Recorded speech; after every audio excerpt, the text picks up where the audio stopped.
अपन कहते हैं कि संतन की बोली अटपटी, झटपट लिखी न जाए, झटपट लिखी जाए तो मिट जाए सब खटपटी। यानी कि यह संतों की बोली ही ऐसी होती है, अन्योक्ति के माध्यम से अपनी बात को कहना चाहते हैं। और सामान्यतया हम उनके अर्थों को, उनके उपदेशों को नहीं समझ सकते। ऐसा ही वाकया कि भगवान महावीर स्वामी किसी गांव में अपने सेवकों के साथ में जाते हैं और उस गांव में जैसे ही प्रवेश करते हैं तो उस गांव के लोग महावीर स्वामी और उनके सारे समूह को गालियां देते हैं, अपशब्द बोलते हैं और पत्थर बरसाते हैं। लेकिन महावीर स्वामी ऐसी स्तुति होने के बावजूद भी उन गांव के लोगों से कहते हैं कि बसे रहो। और ऐसा करते ही संतों का यह समूह दूसरे गांव में चला जाता है और उस गांव के लोग, मनुष्य की अलग अलग वृत्तियां होती है, तो संतों का या महावीर स्वामी के साथ में जो भी उनके सेवक थे उनका स्वागत करते हैं, पानी की व्यवस्था करते हैं, जलपान की व्यवस्था करते हैं।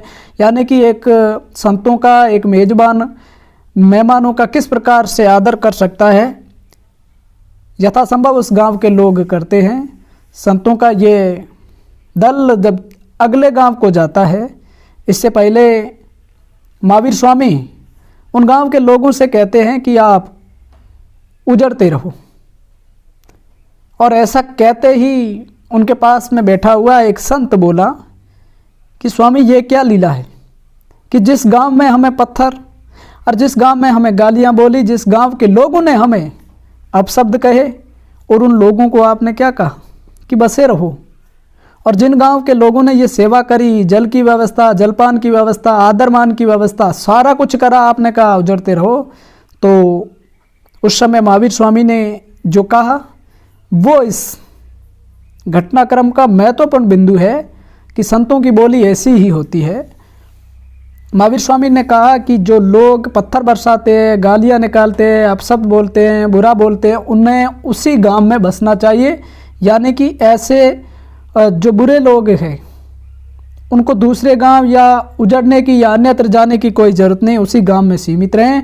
और जिस गांव में हम आए, हमारा आदर हुआ, मान हुआ, सत्कार हुई, आवभगत हुई, ऐसे लोग उजड़ जाएं, यानी कि दूसरे गांवों में भी फैलें, ताकि जो अच्छे लोग हैं, सद्प्रवृत्ति के लोग हैं, उन लोगों को आदर मिले, उन लोगों को बहुमान मिले।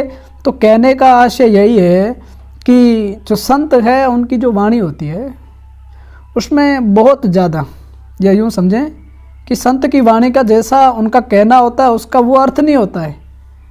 अन्योक्ति के माध्यम से संत अपनी बात को कहना चाहते हैं।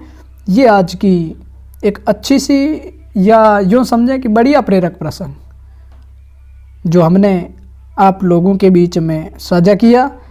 और अगर आपको अच्छा लगा है तो आपकी ओर से आउटपुट मिलना चाहिए, और जैसी आपकी प्रतिक्रिया लगे वो कमेंट बॉक्स में करें। साथ साथ में इस प्रकार की छोटी छोटी कहानियाँ, छोटी छोटी घटनाएं जो हमारे जीवन को एक प्रकार से संजीवनी दे सके, संबल दे सके, आप कमेंट बॉक्स में साझा करें तो हम उनको समय के साथ या जैसे भी अपना मिलना होगा तो शेयर भी करेंगे।